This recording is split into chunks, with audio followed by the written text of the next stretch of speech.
Jason Chaffetz is an extreme right-winger, and he went on CNN to defend this draconian Republican healthcare proposal.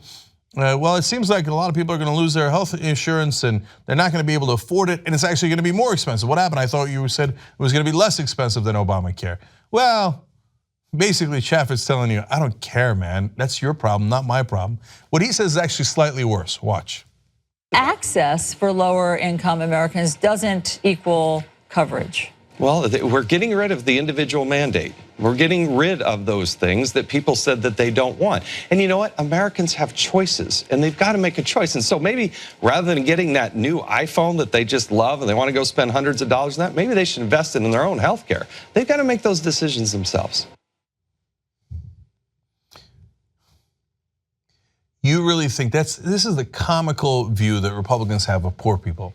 Oh, they're all welfare queens. They're all driving Cadillacs and they got the latest iPhones and they're living in the lap of luxury. They're just pretending to be poor. They're all cheats anyway. You know how the poor are, always living off of us. Why don't you just put your iPhone away and get health care? Now, first of all, I'm going to bother to give you the facts here when it's obvious on its face, but it turns out people who make $30,000 or less, an overwhelming majority of them don't have iPhones. 87% of them don't have iPhones. Okay, you know why? Because they can't afford them. They're not kidding, it's not a joke, it's not a trick, they're actually poor. They actually make less than $30,000 a year, which for Chaffetz and the rest of the incredibly rich politicians we have, like $30,000, who couldn't afford that? As Rush Limbaugh once said, oh yeah, I had to check into the emergency room, I didn't have insurance, who cares? All it cost me was half an SUV. Half an SUV's price. And they're like, that's no big deal, right? Don't you all have that? They have no empathy whatsoever. And by the way, if iPhone doesn't cost anywhere near as much as healthcare insurance does, let alone if you don't have insurance, healthcare coverage does. Their lack of humanity is unbelievable. And he further clarified in that same interview. Camerata asked, so in other words, for lower income Americans, you're saying this is going to require some sacrifice on their part? And he responds, yes, I think that's fair. So during the campaign, I don't remember Trump talking about sacrifice. I don't remember you guys talking about sacrifice. I remember you guys telling us it was going to be cheaper, it was going to be better, it was going to cover more people. Now, all of a sudden, after the campaign, oh, no. Sacrifice. Just who cares? Don't eat, whatever. You do whatever you got to do. It's all about choices. Now, that's interesting that Chaffetz says that, because here's a choice the Republicans made in this legislation. They decided to give a giant tax break to the richest people in the country and to multinational corporations. Well, that's an interesting choice you made. It turns out Jason Chaffetz and his fellow Republicans think, well, you know, I love my rich donors.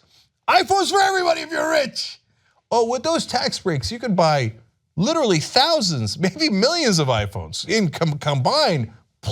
Millions of iPhone for you. You're getting billions of dollars in tax breaks. That's a choice Chaffetz made.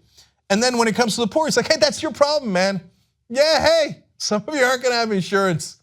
Tough crap. Shouldn't have voted for a Republican, idiot. Then the rest of the press says that Chaffetz walked it back. Let me show you the interview where he theoretically amended what he said. He didn't amend it at all, watch. Comments too that you made on CNN about people making a choice between buying an iPhone and buying healthcare, and you said people are going to have to make sacrifices. Some folks didn't like the way that came out. Well, what we're trying to say, and maybe I didn't say it as smoothly as I possibly could, but people need to make a conscious choice, and I believe in self-reliance, and they're going to have to make those decisions. Sometimes you got to make some decisions in your life and where to make those investments in your health care, maybe a health savings account, which this plan that was introduced is very heavy on. Really expensive. Those are the types of things that you need to make a choice and a decision in your life. And as an adult, you get to make those decisions and live by those consequences. So he did not amend what he said at all. He just doubled down. You heard it right there. It's amazing how the rest of the media apparently doesn't speak English. Did you just not hear him? He said, you gotta make the choices, man, and you gotta face the consequences. So now you understand. You vote for Republicans, the consequence is you better be a millionaire or a multinational corporation. Because if you're not, you're gonna get crushed. And then afterwards, they're gonna laugh at you and say, so what? So what? You're not a rich donor of mine, I made a choice. I chose my rich donors over your well-being. Sad day for you. Well, elections have consequences. You can help hire investigative reporters that'll chase down stories no one else will. Be the media. TYTnetwork.com/go.